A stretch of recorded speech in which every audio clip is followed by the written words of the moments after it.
China ने अपना नया नक्शा जारी कर दिया है।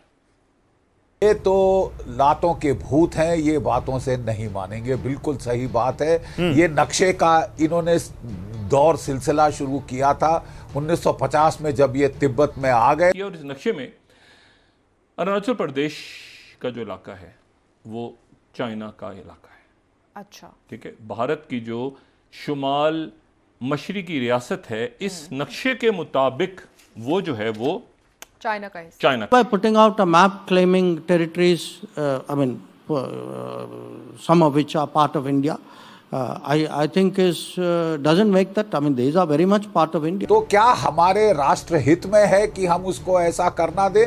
मेरा सुझाव ये है कि अगर चीन बातों से नहीं मानता, अब समय आ गया है कि जब वो गुत्थम गुत्था हो रहा हो ताइवान से, जापान से, अमेरिका से, ऑस्ट्रेलिया से, उस वक्त हमको ऑक्साई चिन्ह वापस ले लेना चाहिए। Simple. Which claim the territories which are not China's, which belong to other countries. This is an old habit of theirs. It is not something which is new. It started in the 1950s. So just और बाकी जगह इसने वहां पे भी कोशिश की थी, वो तो विड्रॉ करके चला गया। लेकिन जो बहुत स्ट्रेटेजिक 40,000 वर्ग स्क्वायर किलोमीटर है ये ऑक्साई चिन्ह में, जो कि लैंड ब्रिज देता है, चीन और पाकिस्तान को जोड़ता है। दिखानी चाहिए। क्या कश्मीर में हमारे पास सॉफ्ट पावर है? किस तरह की सॉफ्ट पावर है?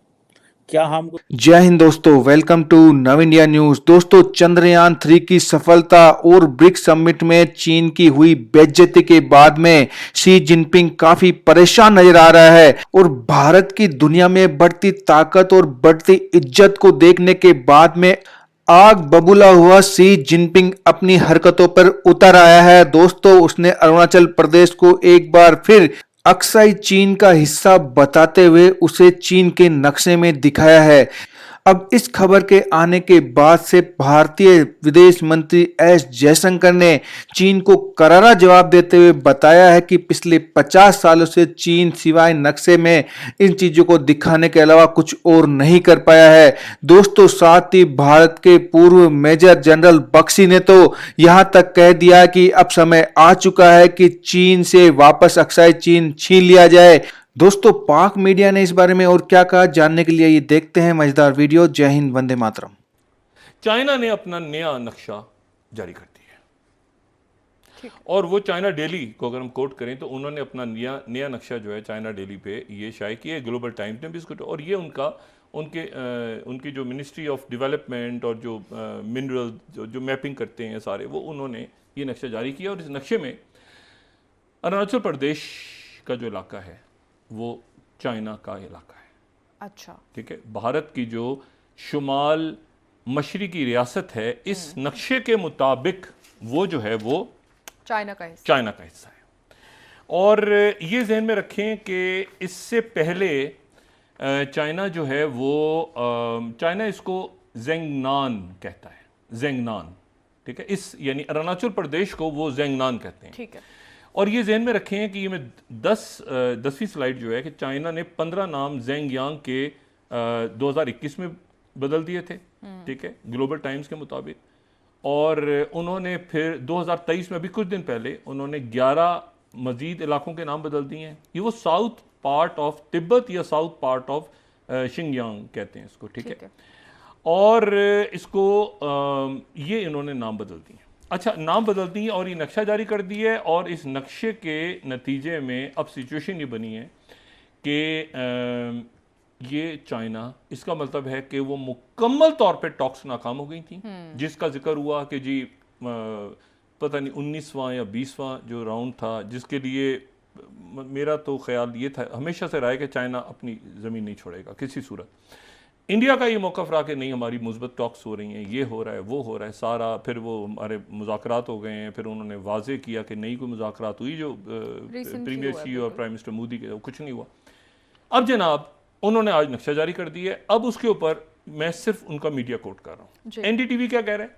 China provokes India, includes Arunachal new standard map. Standard map है चाइना का, ये ध्यान में रखें। चाइना ने अपने स्टैंडर्ड मैप को दोबारा जारी किया है और उन्होंने बताया कि एक तरीका होता है मैसेजिंग करने का, कि ये उन्होंने हमारा ये इलाका हमारा इलाका है, इसके ऊपर किसी किस्म की, और वो नाम बदलते जा रहे हैं और वहां पे इंफ्रास्ट्रक्चर होता जा रहा है और यहाँ से कोई बात भी नहीं की जा रही। ये मैं बड़ा हैरान हूं कि ये अच्छा। उसके बाद जो है ये टाइम्स ऑफ इंडिया 5वीं slide, China include the Arunachal Pradesh Aksai Chin in its news standard map. फिर वही बात। अच्छा, फिर उसके बाद जो है वो जयशंकर जो हैं, वो जयशंकर साहब का जो बयान है वो टाइम्स ऑफ इंडिया, वो कह रहे हैं escort claims Shankar hits back at China's new map, यानी फजूल किस्म के दावे। भाई दावे वो क्या, वो उनका हिस्सा बन चुके हैं, वो कह रहे हैं हमारे हिस्से हैं, वहाँ पे वो ओल्ड हैबिट है, ये है वो है करके फिर वो निकल गए साइड से। भाई इशू ये है कि वहाँ पर फौज आ चुकी है, वो हिस्सा जा चुका है, मुज़ाकरात नाकाम हो चुके हैं, अब क्या करना है? अब वो कुछ चूंकि बात समझ नहीं आ रही, तो अब उसके नतीजे में G20 समिट और उनके जो शिवसेना के एक उनके मेंबर ऑफ पार्लियामेंट हैं, उनका नाम है संजय, ठीक है। तो वो जो संजय रौत उनका नाम है गालिबन, तो संजय रौत जो हैं, ये मैं यहाँ पे आउटलुक इंडिया को मैं कोट कर रहा हूँ। उन्होंने क्या मुतालबा किया आज प्राइम मिनिस्टर मोदी से, अगर तुम्हें हिम्मत है तो चीन के ऊपर सर्जिकल स्ट्राइक करो। अच्छा जी। अब मैं तो नहीं समझ पा रहा कि ये इनकी क्या पॉलिसी है, क्या इनके लोग सोच समझ के बात कर रहे हैं, क्या इनको गुस्सा है, क्या प्रॉब्लम है, और जो मोदी सरकार क्या जवाब देगी, वो मणिपुर और वो सारे इश्यूज। लेकिन एक पूरा खित्ता निकल जाना और फिर उसको मानना नहीं और फिर तस्लीम ही ना आप करें कि जी हमारा पूरा, और ये G20 से पहले ये देखें, अगर उम्मीद थी थोड़ी सी कि शायद, क्योंकि इतनी बड़ी सतह पे ये बात हुई, सेक्रेटरी खारजा ने बात की कि हमारे मुज़ाकरात कामयाब हो गए हैं ब्रिक्स के अंदर, और जो बयानबाजी हो रही है पॉलिटिकल, वो नहीं होनी चाहिए, क्योंकि राष्ट्रीय सुरक्षा मुद्दों के ऊपर हर परिपक्व प्रजातंत्र में एक बाईपार्टिजन कंसेंसस होता है। जहां चीन का सवाल, पाकिस्तान का सवाल, टेररिस्ट का सवाल, देश एक पेज पर होना चाहिए। ये बहुत ही अनिवार्य है। जहां तक चीन का सवाल है साहब, ये तो लातों के भूत हैं, ये बातों से नहीं मानेंगे, बिल्कुल सही बात है। ये नक्शे का इन्होंने दौर सिलसिला शुरू किया था 1950 में, जब ये तिब्बत में आ गए थे 54 से है। इसीलिए वो हमसे शांति वार्ता करना चाहता था, ताकि थोड़ी देर के लिए वो यहाँ शांत कर ले और वो अपनी तवज्जो ताइवान पर पूरी करके ताइवान को ख़त्म करे, फिर हमारे पे चढ़ाई करे, फिर जापान पे चढ़ाई करे, फिर रूस पे चढ़ाई करे। ठीक है साहब, एक एक करके अपने दुश्मनों को वो शिकस्त दे। तो क्या हमारे राष्ट्र हित में है कि हम उसको ऐसा करना दें? मेरा सुझाव ये है कि अगर चीन बातों से नहीं मानता, अब समय आ गया है कि जब वो गुत्थम गुत्था हो रहा हो ताइवान से, जापान से, अमेरिका से, ऑस्ट्रेलिया से, उस वक्त हमको ऑक्साई चीन वापस ले लेना चाहिए। Simple logic. तो आप सर, अगर आपने नव इंडिया न्यूज को सब्सक्राइब नहीं किया है तो तुरंत नीचे दिए सब्सक्राइब बटन पर क्लिक करें, वीडियो को लाइक करें, कमेंट करें और मजबूत भारत की धमक को महसूस करें।